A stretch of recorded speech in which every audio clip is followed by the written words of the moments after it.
Welcome, everyone, and happy FFN Appreciation Week. Good afternoon to those of us on the East Coast. Good morning to those on the West Coast. We're so appreciative of you joining us for our FFN Appreciation Week webinar, Supporting FFN Care in Uncertain Times. Today's session will be available in English and Spanish. We welcome Lynette with the Community Language Co-op, who is going to explain how you can turn on interpretation. Lynette? Muchas gracias, Vanette. Thank you so much, Vanette. Hi, everyone. My name is Lynette Garcia. Hola a todos. Mi nombre es Lynette Garcia. And I'm here because the organizers of the space are committed to practicing language justice where everyone can connect in their heart language. Language access is important. So thank you so much for making that available. Estoy aquí porque los organizadores de este espacio creen en la justicia del lenguaje, el acceso donde todos puedan compartir el idioma de su corazón. As soon as interpretation's turned on, in this webinar, you'll see a globe at the bottom of your screen. If you are on a tablet or on a cell phone, it might look a little bit different. You'll see the three little dots where it says more. Please look for where it says interpretation, and you can find your heart language there since it's going to be a fully bilingual space. Por favor, asegúrense que escojan la interpretación. El globo terráqueo va a estar en su pantalla, pero si están en una tableta o en un celular se va a ver un poquito diferente porque van a haber tres puntitos a la derecha donde dice more o más, y ahí pueden seleccionar el idioma de su corazón, ya que va a ser el espacio completamente bilingüe. And I think that is it. Please let us know in the Q&A or in the chat if you have any, let's use a chat. If you have any trouble with interpretation so that we can support you and give you further instructions in the chat if needed. Por favor, déjenos saber si necesitan alguna otra instrucción o si tienen alguna dificultad con su interpretación para poder apoyarles por medio del chat. Thank you.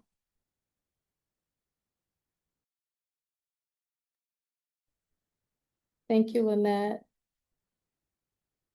So you should see a globe feature that you can click, and that will turn on the simultaneous interpretation.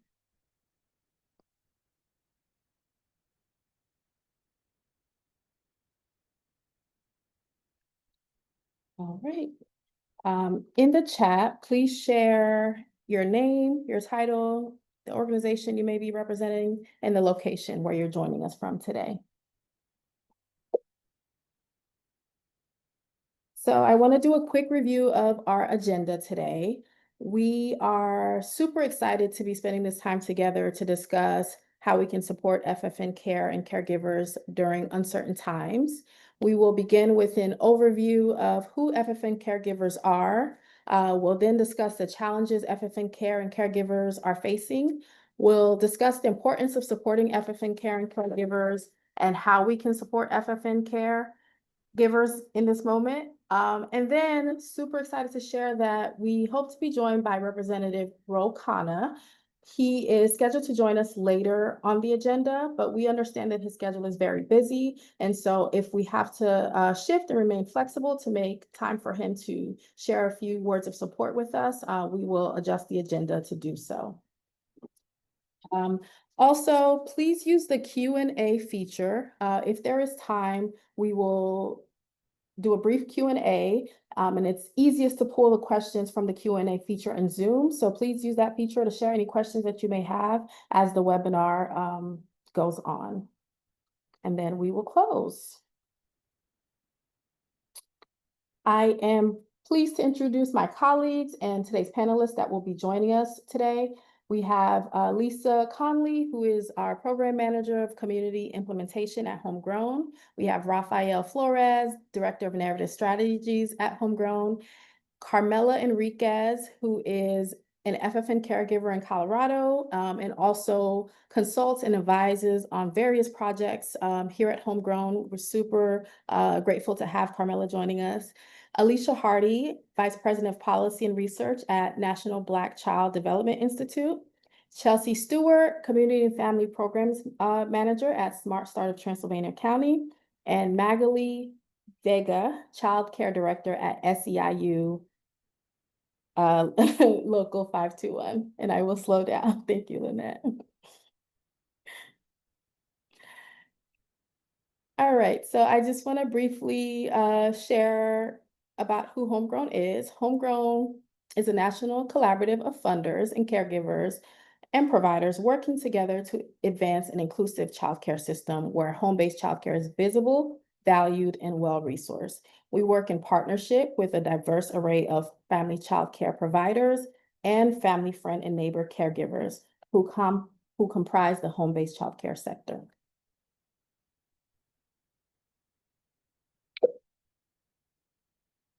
Our mission is to build a more inclusive childcare system that values and supports home-based childcare as a quality option for families and children. So we're gonna begin the conversation today with who are FFN caregivers? Under Homegrown's umbrella of home-based childcare providers, family, friend, and neighbor, or FFN caregivers, is a broad term that encompasses the many types of caregivers who typically have a previous relationship with the children for whom they care. FFN care makes up the majority of home-based childcare. FFN caregivers are aunts, abuelas, nanas, family friends, community members, and all sorts of loving caregivers who typically have previous relationships with the children for which they care. Just some data around FFN caregivers. There are over 5 million FFN caregivers around the US who care for over 11.5 million children. FFN caregivers are extremely diverse. They range in age, ethnicity, socioeconomic status, etc. And then definitions and regulations vary by state. States have different rules for how they define who FFN caregivers are. In most states, FFN caregivers are legally license exempt, meaning they are not required to be licensed, and they may be paid or unpaid. Also, they may or may not be eligible to participate in different subsidy systems, depending on the state. So I'm pleased to turn it over to my colleague, Lisa Conley, who is going to share some of the challenges FFN caregivers face. Lisa? Hi, thanks, Vanette. Hello, everyone. It's an honor to be with you all today to celebrate FFN caregivers. I'm grateful to have been taken care of by my grandparents and a neighbor, and they are with me in my heart today. While this is a week of celebration, it's important to pause and acknowledge the many systemic challenges that FFN caregivers face. These have intensified with the harm that the current administration has directed towards immigrants, people of color, low-income people, and other marginalized communities. Those are the very communities that most rely on FFN care and to which many FFN caregivers belong. I'll share some of what we are hearing about the current climate in which FFN caregivers continue to care for 6.8 million babies and young children. So next slide, Vanette. So caregivers have been marginalized by our child care system since the beginning of anything resembling child care policy in the US. This has resulted in caregivers being and underpaid with no benefits like retirement, paid time off, or health care. It's not surprising that FFN caregivers have some of the highest rates of material hardship among all childcare providers. A large portion of FFN caregivers will be directly impacted by cuts to safety net programs such as SNAP and Medicaid, which they rely on to fill the gaps of being and undercompensated.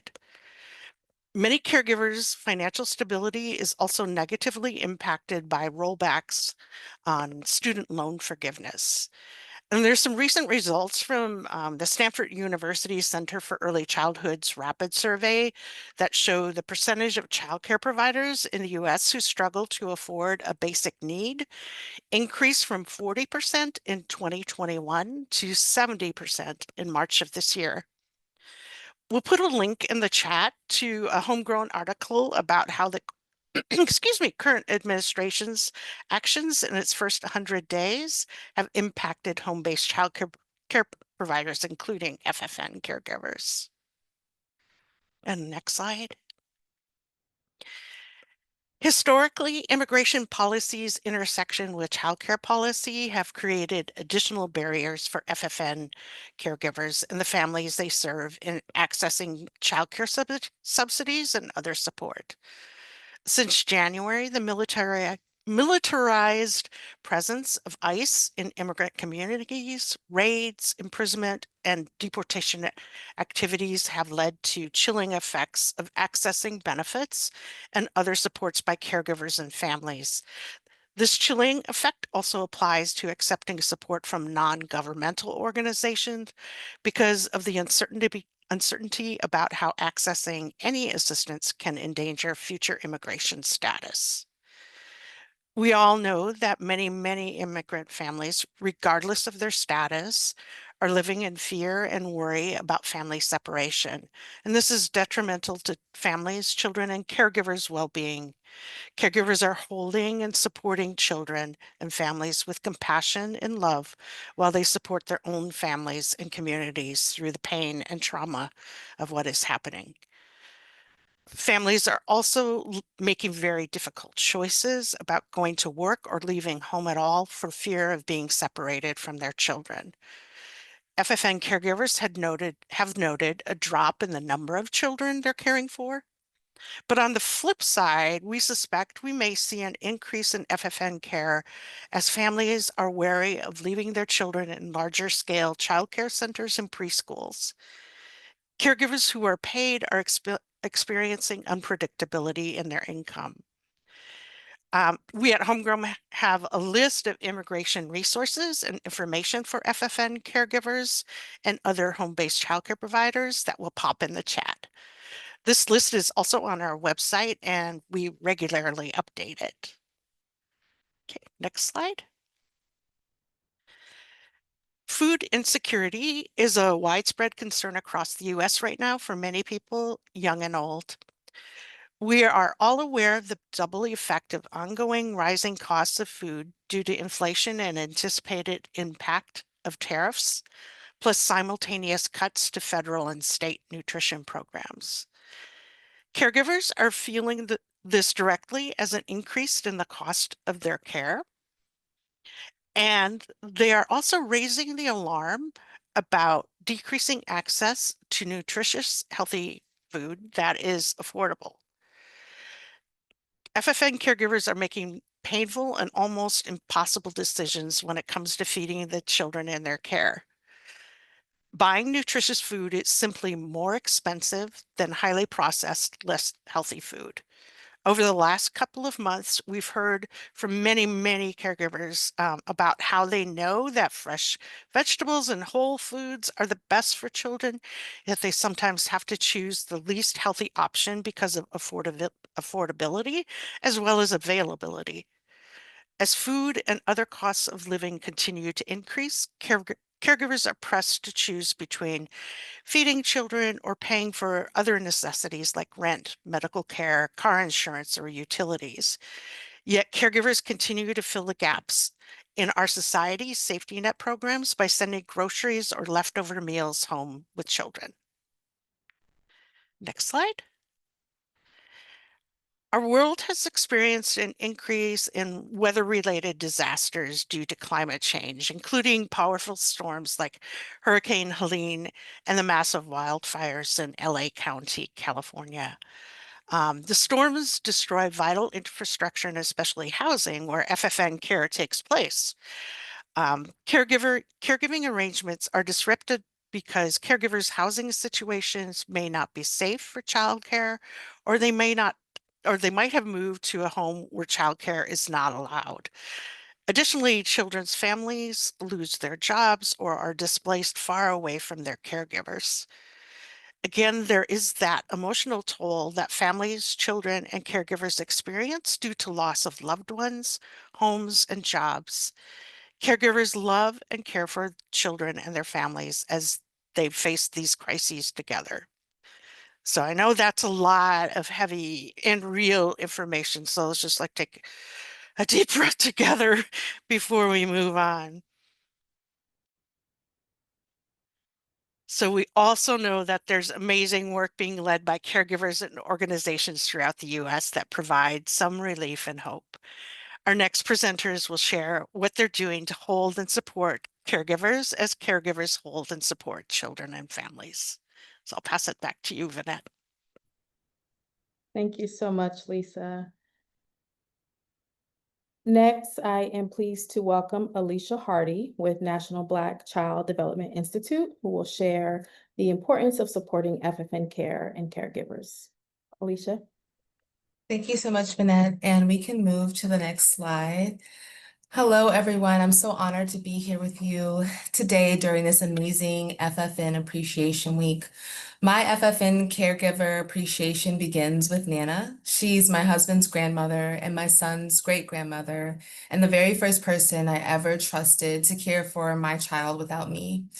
Nana made a home away from home for my son where I knew he was safe in the ways that I define safety in the ways that it mattered to me. He was loved like family, and I knew he would be read every single book that Nana could get her hands on. She prayed over us during the morning drop-offs and sang songs full of love and joy to him and poured into us so much.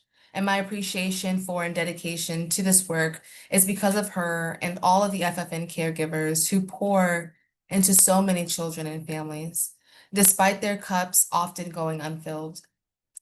NBCDI's work of elevating FFN caregiving as a critical component of the child care landscape is rooted in our mission to improve the quality of life of Black children and families, and Black children in particular from birth to age 8, as well as their families.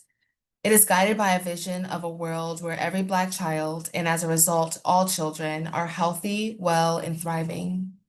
Our 8 essential outcomes are the foundation of what we envision in this world, where every Black child is born at a healthy weight, breathes clean air and drinks clean water, has meals with fresh fruits and vegetables, attends affirming learning and care environments, has books and toys that reflect who they are and can be, that they live and play in safe communities.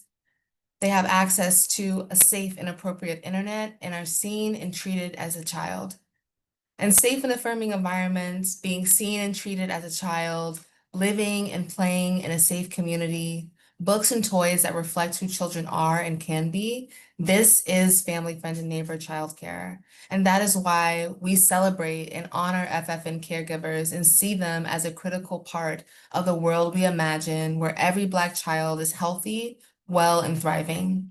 And it's easy to imagine this world because despite the lack of a true system of care and policies and programs that adequately support FFN caregivers and the families they serve, safe and affirming care in FFN settings is happening and has been happening for many, many generations.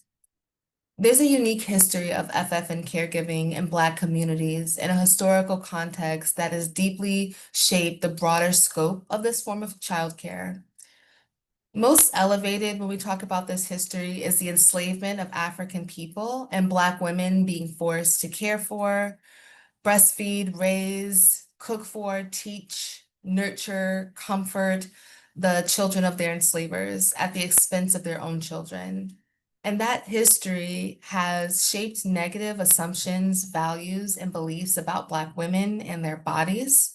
And because care work was so deeply connected with Black women, that history has deeply informed the current assumptions, values, and beliefs about childcare broadly, and especially within FFN caregiving.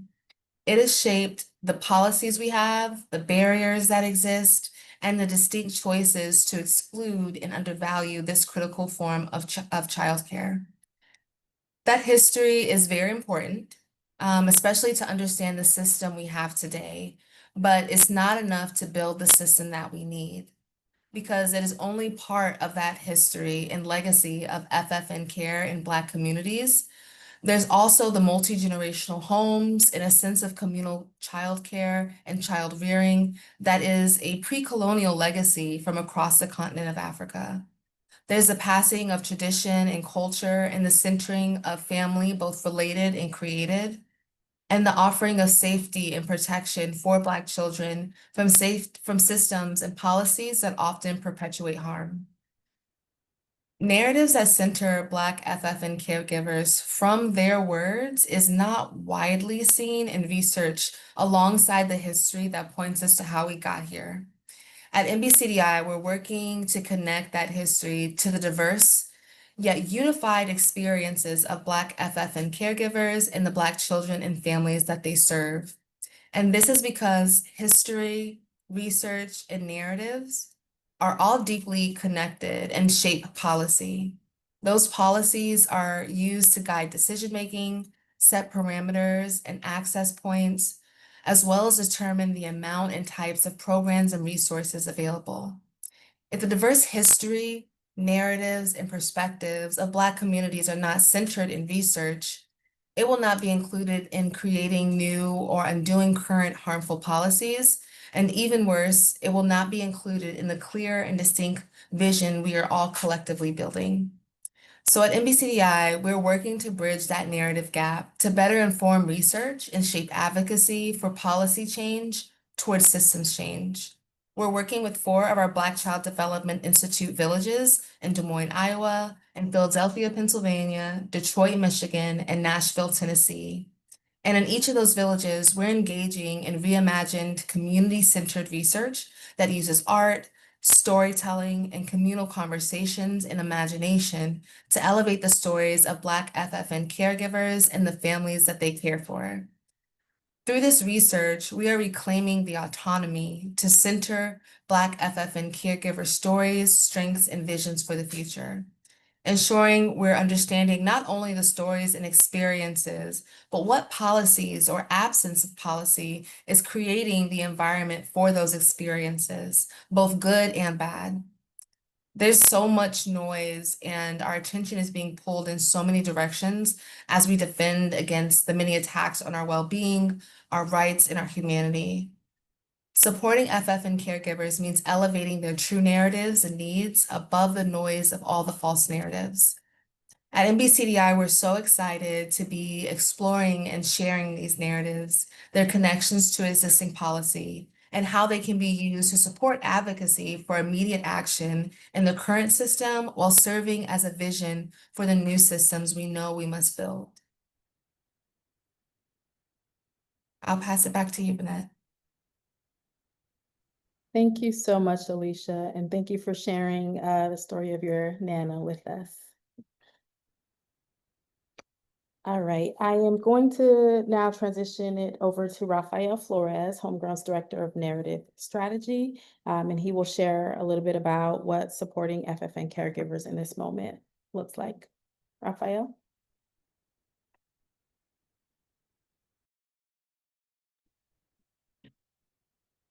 Thank you, Bennett. Well, thank you so much, everyone, for allowing me to be here. As Bennett said, I'm Rafael Flores.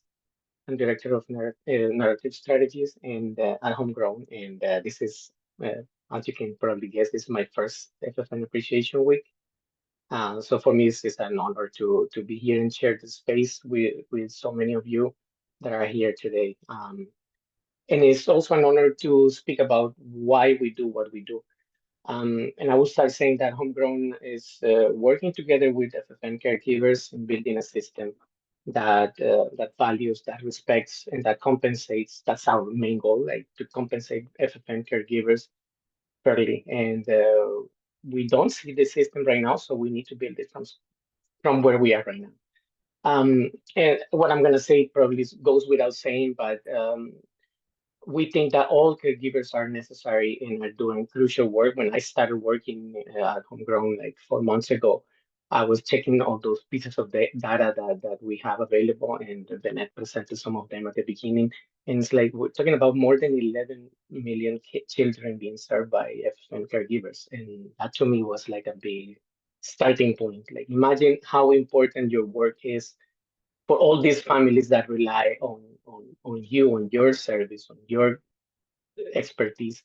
And this is a big to say, like you are like part of this engine of the economy of this country. You are collaborating for these parents to go to work, and moms and dads can feel safe, and that their kids are in a trusted place with a trusted person. Um, and again, this goes without saying, but like if we think about all the families that we serve, that you serve, we cannot talk about one single group. Like we're talking about a very diverse group of people. We have those that serve in rural areas, probably small cities, big cities. We have those that serve minorities, people that speak specific languages, immigrant families, etc. So we need to celebrate this, and this is what this week is all about. And I know celebrating is important, but more than celebrate at Homegrown, we want to invest in the FFN caregivers by, as I said, listening to caregivers, their needs, their expertise, ensuring FFN caregivers are included in projects and initiatives. And I'm going to give an example, like through this FFN Vision and Action Coalition that some of you might be familiar with. Um, Through this work, we just recently made an important connection with Congressman Rocana's office, and we were able to give feedback on a bill that he's including in California, and FFN's providers are included there thanks to this feedback that we could give. Um, and again, like this is what this webinar is all about. We want to keep listening to you, and with more reason during this moment in which every day carries a new development in terms of policies that we know is going to affect us in many ways. It can be immigration, it can be Medicare, it can be food services, etc. Just another example of how I just want to talk about a little bit on how we planned the topic for this webinar, for example. And it was when I was just like in my first couple of weeks, we were like, how can we fit a topic that is interesting for FFN providers? And we started talking to you and consulting with some of you, and we found us kind of like a similar topic in all of our conversations. And it was like, yeah, there's moments of struggles, and that's what we want to hear. But also, we want to hear what your diverse groups are doing to tackle this hard moments or hard policies that we have to face every time. And I'm not exclusively talking about this year. This has been like the struggle for many of our minority groups or our groups in many years. So we wanted to create this safe space for everyone to speak, to share what you're doing to overcome these obstacles. Um, And as I said, we understand, as I mentioned before, that FFN caregivers are diverse. There is no one single point of view, and we want to celebrate that all those points of view we can gather here, not only in this week or in this webinar, but at Homegrown, we want to create the space for you to feel that you can share all those diverse points of views. And what a better way to do it than having someone that has one of those diverse views, and I would like to introduce for our next part of this conversation.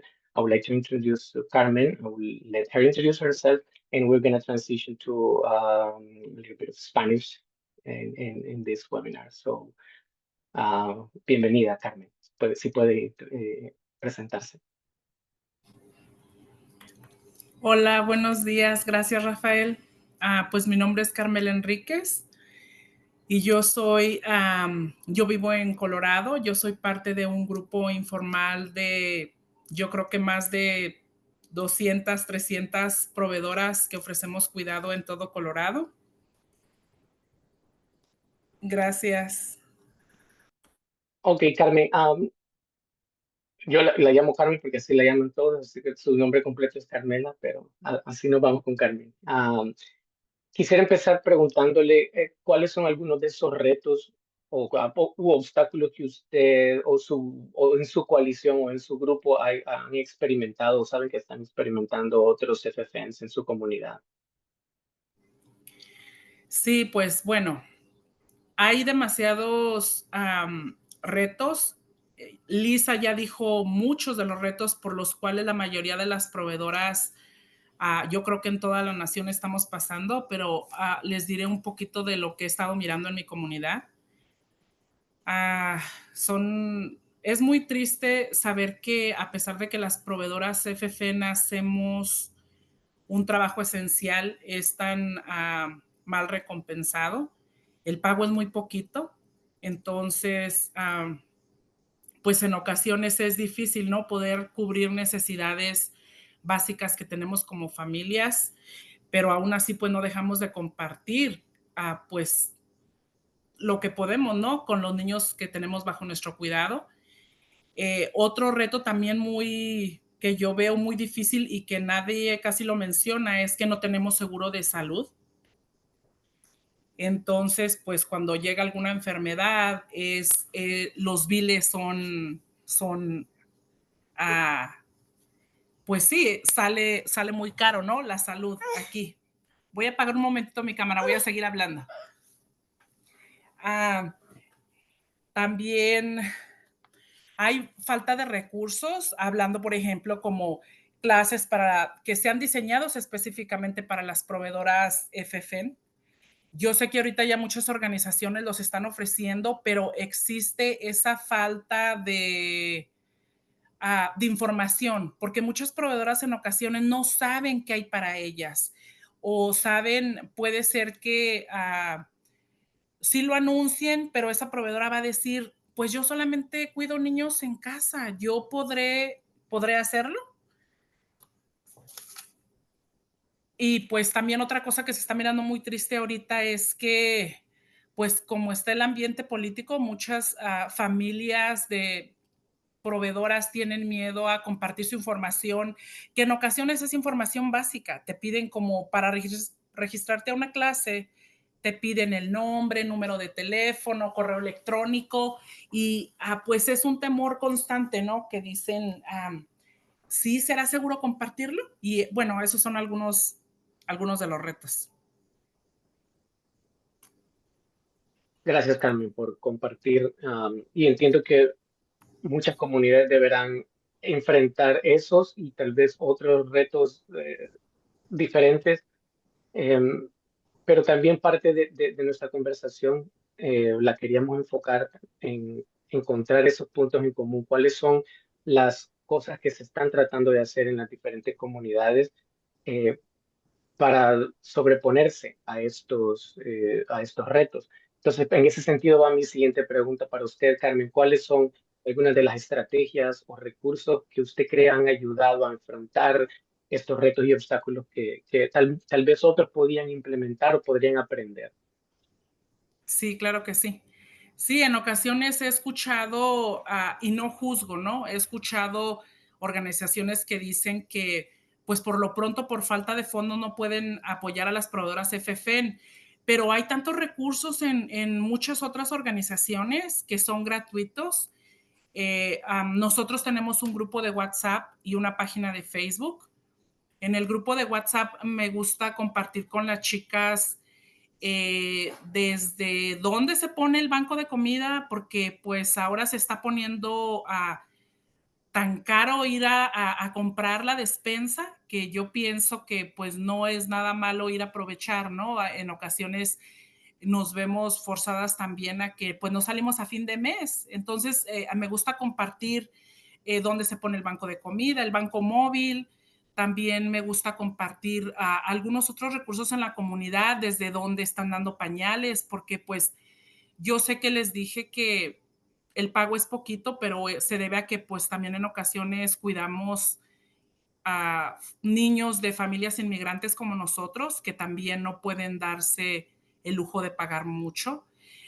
También ahorita se me hace muy interesante que empezamos a guiar a las proveedoras sobre cómo utilizar una página o una plataforma en la web de PDIS, que básicamente es una plataforma gratuita para que las proveedoras puedan tener clases sobre el cuidado infantil gratuitas. Y esto lo empezamos a hacer porque es un requisito estar registrado al PDIS para poder accesar a un crédito fiscal de $1,200 cuando hacen los taxes gracias a una coalición que se llama la Coalición de Padres de Colorado. Entonces nos dimos cuenta, ¿no? Que podemos, pues se matan dos pájaros de un tiro, porque podemos empezar a hablar con las proveedoras que hay maneras de tener clases gratuitas.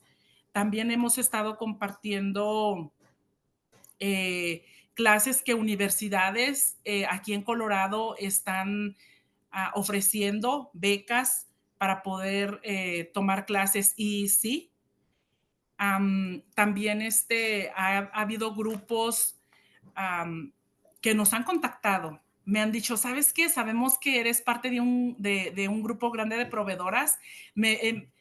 Han sido varios, pero el que más me suena es PBS Kids, porque tienen un canal en la tele. Entonces, para mí eso fue como, wow, se están dando cuenta que estamos aquí. Ellos nos dieron una clase por Zoom y nos dieron recursos que ellos tienen también. Y hice yo mis notas, pero son tantas cosas que se están implementando. Ay, disculpen. También compartimos ferias de la salud, que a pesar de que son poquitos recursos lo que ofrecen, digamos, por ejemplo, para medir los triglicéridos, el peso, hacen pruebas para las personas que tienen diabetes. Entonces yo pienso que son muy buenos recursos para compartir con las proveedoras que no tienen seguro médico. Porque pues sí, son cosas que se pueden aprovechar. También hay organizaciones que ya están invitando en el grupo si tienen cupo para personas, para la clase del CPR, para la clase de administración de medicamentos. Se dirigen hacia nosotros porque saben que es grande la demanda.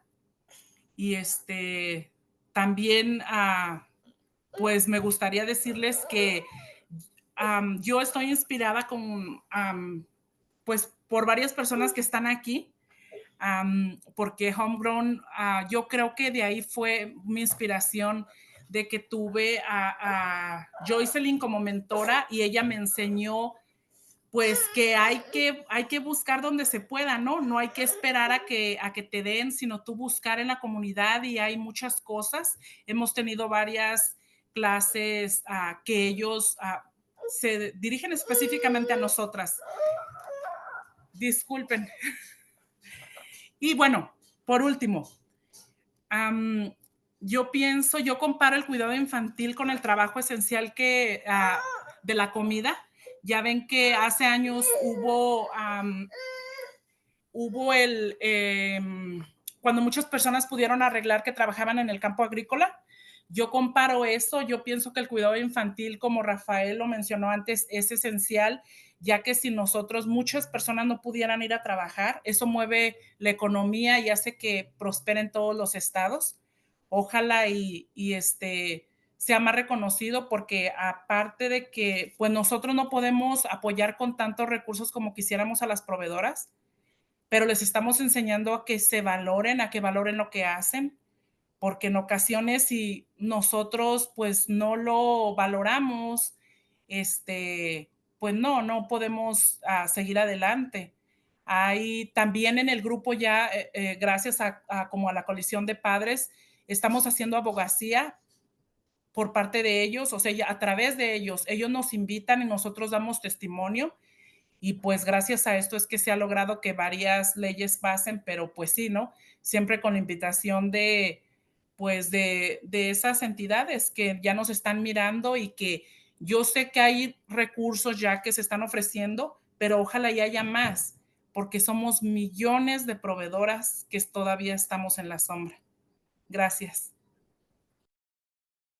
Muchas gracias, Carmen, por compartir todas las cosas que he dicho. Y es al contrario, creo que nosotros nos inspiramos de ustedes, de su trabajo, verla a usted y ahorita mismo ejerciendo su labor, es para nosotros es como, es más que inspirador, y nos da como esa fuerza de seguir adelante, de buscar todas esas coaliciones que necesitamos para construir todas las redes de información, de influencia que se necesita. Y por eso es que a veces yo digo, los influencers no solo están en las redes sociales, sino que gente como usted y todas las que están aquí presentes son una figura como los influencers que encontramos o ese concepto que encontramos en las redes sociales. Así que muchas gracias y back to you, Benet. Thank you.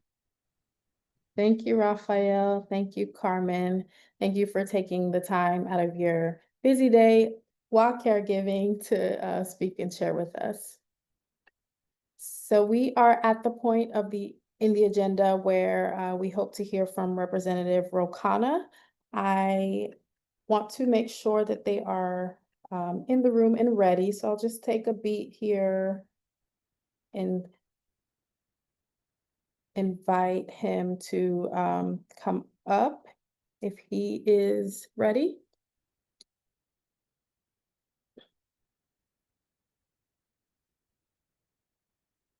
Okay. All right. Well, we remain flexible and we hope he is able to join us to close out the webinar. So we will continue. Next, I invite Chelsea Stewart with Smart Start of Transylvania County to share with us some ways that FFN caregivers and networks and communities are organizing. Chelsea? Hey everybody, Chelsea Stewart from Smart Start of Transylvania County. So Smart Start of Transylvania County, we are from a very rural western North Carolina, so the mountains of western North Carolina. We saw such a need to support FFNs. After COVID, we had so many classrooms shut down and so many centers shut down. And we knew that children were still being cared for. And so we were really trying to figure that out and saw that FFNs were really taking the brunt of that care. And so North Carolina is still one of 8 states that still don't recognize FFN care at all in their supports. So we were like, well, what do we do? So we, from the ground up, really built our FFN network, because at the end of the day, we were like, well, we've got to support. It's all about the kids. It's all about the providers. This is what we have to do. And so it's been my honor to build this with the support of Homegrown. We were able to administer and build our FFN network. Vanette, it says that the congressman is now on, so I can pause there if you'd like me to. Okay. Thank you, Chelsea. Sure. I am going to go back. I'm super pleased to make some space and introduce Representative Rokana to share some words of support with us. Well, thank you so much. Thank you for the work you're doing to make childcare possible for every family and to make it affordable and to raise the wages and the respect for friends and family networks who provide childcare. At a time where the costs are so high for so many families, we need to look at all solutions, and we need to have flexible solutions. We need to understand that one size does not fit all. And we need to understand that different families have different ways of getting childcare. And that's why our bill that we've introduced, the $10 a day childcare bill, no one paying more than $300 a month, childcare workers making between $20 to $24 an hour. We're going to have a $5 billion component for friends and family network childcare providers, so that they can be provided a living wage, a wage of respect that recognizes the work they're doing. And I know Selene has done such great work on our team on this bill. Is going to work closely with all of you to help flesh that out. It would be the first time that the Friends and Family Network and childcare are treated with the respect that is needed, and with the wages that should be paid. So we're very excited about this. The bill is really a landmark bill to talk about the future of childcare for this country. We want it to be inclusive. We want it to be flexible. We want it to make sure that we're including people in your group. So I know you have a long conference, and I don't want to speak long other than to say that I really look forward to working with all of you on this bill, making sure your ideas are incorporated and that we make a big difference by providing for friends and family childcare workers to be compensated. Thank you so much, Representative, and thank you for making the time to join us today and for your support of family, friend, and neighbor caregivers. Thank you. Thanks so much.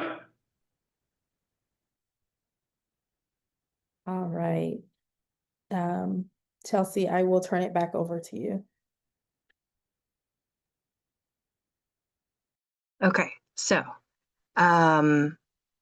yeah, that was great. What a cool way to get interrupted. I had no idea. That was wonderful. Okay, so Smart Start Transylvania County. So we are housed in the mountains of Western North Carolina. And our network, our FFN network, is composed of 76 providers now. We started our first few months with 13. So it's grown over the last 3 years to a robust 76, consisting mostly of grandparents. And so and we've really built it from the ground up, and we really needed to organize. So what the network consists of is we have monthly meetings. So I will have guest speakers come in and talk about relevant topics, such as like emergent reading, nutrition. We even had group therapy after Hurricane Helene, because we were right there, right beside it, all the flooding. And then there's different community organizations that come in and speak as well. One thing about our FFN network is we're very much involved in the community. So if you're going to organize in this type of way, it's very, very important to get to know all of your community resources and all of the people in charge, especially all of the free community resources like your local library, your Parks and Recs department, your local family, child, and resource centers, the food banks, all that kind of stuff. And so we do the monthly meetings, and that's also a time where the providers, we all meet in one room, and then the children are cared for in another room, and we pay for the childcare during that time. So it's also a time for them to kind of relax, time to vent, and to come together. And there are several providers over the course of the last 3 years where previously they were very tight-lipped. They would not share very much or kind of give any feedback. And now they feel more empowered. They feel that they're in a safe space to speak and a safe space to share their story, which is so important. FFN stories are the most beautiful stories, and they need to be told and be heard. So that's about our monthly meetings. And then we also provide an ECE-like environment as much as possible. So we partnered with Southwestern Children Division Commission to provide at their own pace classes that range anywhere between a 1-hour class to a 5-hour class. And these are anywhere from like a STEM class to an E is for engineering to how to beat the flu. Or if they want to become a licensed family childcare home, there's that option and that pathway within those classes, but it's not a push for us because, like I said, a lot of these providers are grandparents and they don't want to be a family childcare home, and that's fine. We're not pushing that.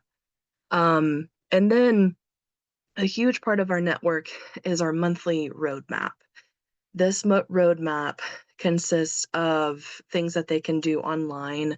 And if someone doesn't have a laptop or a smartphone, we provide that for them. But the online piece, they can go to Sesame Workshop and do some online activities. They could go to any of the, I'm the Roodle ambassador for Transylvania County. So they can use any of the PBS from home learning activities as well. That can count towards their roadmap. And then also, if they are able to take the children to the library or to the Parks and Rec department, they have programming all the time, or to the Child and Family Resource Center, they can get signatures. and this counts towards their roadmap. If they are not able, if they are homebound or not able to, for whatever reason, if their car broke down or they're not able to transport the children, there is a way for them to do a home lesson plan, which is really flexible. And so they're able to fill that out and do that in their own time. And they send me pictures. And I have this one provider, again, it's another story of like she was very timid to begin with and didn't want to share very much. And then now she's so proud of her roadmap and so proud of her home lesson plan. It looks so good. Like, I mean, she's a teacher. She is a teacher teaching her grandkids, and it's beautiful to see. Within our network, we also have 3 leaders. So we have one who creates like a monthly calendar of activities, and she sends that to me. So every month when I send out the newsletter to everyone, I include that in, so it's easy for everyone to see what's going on in the month, so they can kind of plan around how they want to do their roadmap. We have one leader. Well, she is a provider. We have one FFN leader who is like our advocacy specialist. Um, she joins in on homegrown meetings sometimes, and she's also written letters to legislative people for North Carolina, and she stays up to date on all of that and reports back to us. We also have another leader who is our food security specialist. His wife is the executive director of the Hunger Coalition for our county. The Hunger Coalition, they get food from Manna Bank, and they set up to distribute food on a weekly basis throughout our county. And we've partnered with them to where they actually distribute food bags, meal kits just for our network, which is really, really cool. And that's the power of community, especially in a rural community where if you don't know the resources, if you don't have those contacts and that community built in, it's very hard to get established and to get that stuff going. So we've worked really, really hard to build those connections. And yeah, just again, everyone feels safe in the network, and that they can approach whether they have a specific question about the child that they have.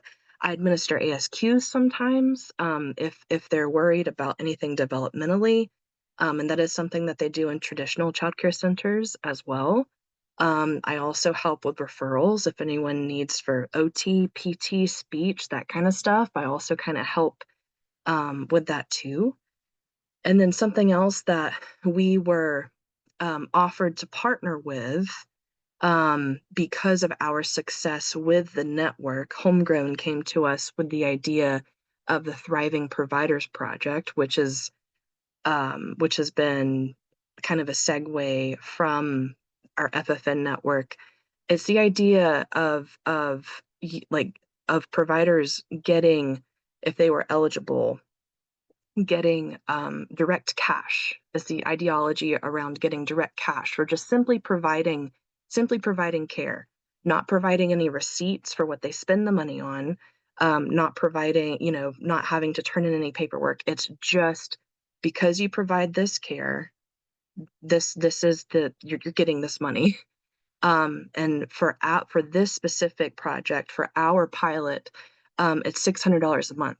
So Carmen, when you were talking about, the health insurance and things, I was like, man, I wish everyone could have access to this Thriving Providers Project, because you could spend this money on health insurance if you need it. And health insurance is so necessary. And I know there's so many providers that are going without because it's the children is, I mean, of course you're going to put kids over.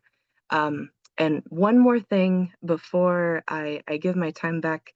Another thing that we have done, it's a little separate from the FFN network, but so many providers were there. Another thing kind of touched on what Carmen was talking about was organizing in the health sphere for the community. I brought a dental bus to our community because after COVID, there are no dental offices locally that are accepting Medicaid patients, and being in a rural community, we barely have any dental offices where we are. So that was very stressful, but extremely gratifying to be able to bring for our community. Lots of immigrant families came. There was one abuela who shared with me that she'd never been to the dentist before, and she was in her 60s, and she was so grateful. And I just like, yes, free community health care for all. I'm so happy to be here. Thank you for the opportunity to share. I haven't had a chance to look at the chats. I'm happy to share any and all resources and very much appreciate being here. Thank you. Thank you so much, Chelsea. We are getting close to time. I want to transition over to Magali Vega with SEIU, who's going to share some of the work that they're doing. Magali? Thank you. Thank you all for the invitation here today. Again, my name is Magali Vega. I'm super happy to be here and share all the work that we've done in California. We are Child Care Providers United. We are a union CCPU. Our mission here for our CCPU providers is that every child in California has access to quality and affordable early care and education. Providers have a united voice to ensure that we represent and have quality jobs that include a living wage, benefits, and training opportunity. This is what our panelists have been talking about, and this is what CCP is all about. Next slide, please. What is a union and what it means to be a union? A union is made up of providers coming together to win improvements in their profession and in their communities. With our union, we now have a seat at a table where we can provide our input, our suggestion on how to make the system work for providers, children, and family. And that includes our FFNs. All of you guys are here, our FFNs. We are always constantly advocating, our licensed providers are advocating to be part of this great union that we have. Next slide.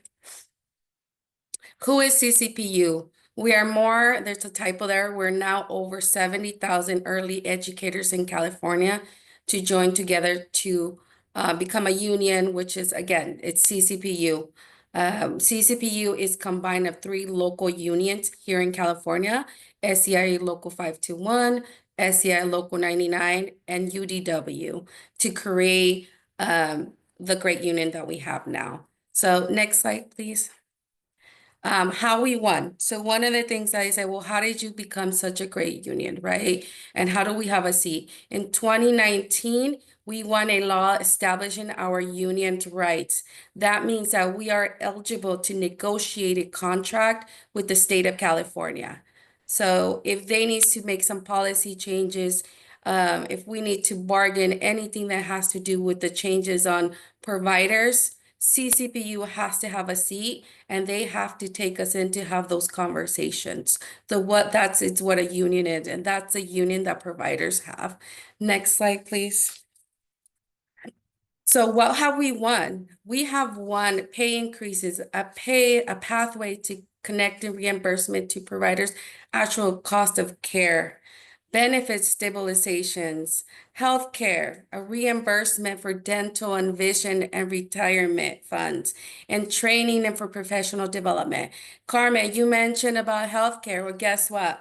California providers and across the country, there's other unions also that offer free healthcare, and that's because of the work that the union has done and the providers. So there is a vision here. There is hope that every state in the country can fight for this. Okay, so one of the things that we have not only for healthcare but also training funds to go back to college education, right? Technology benefits to continue to give these FFNs the ability to continue to create a profession into this too, because they're not recognized as much as you should be. You are all essential and we treat you all as essential.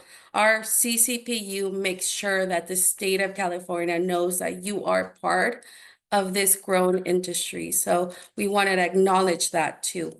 What we like is to continue to get involved into the community, involved with the union, because guess what?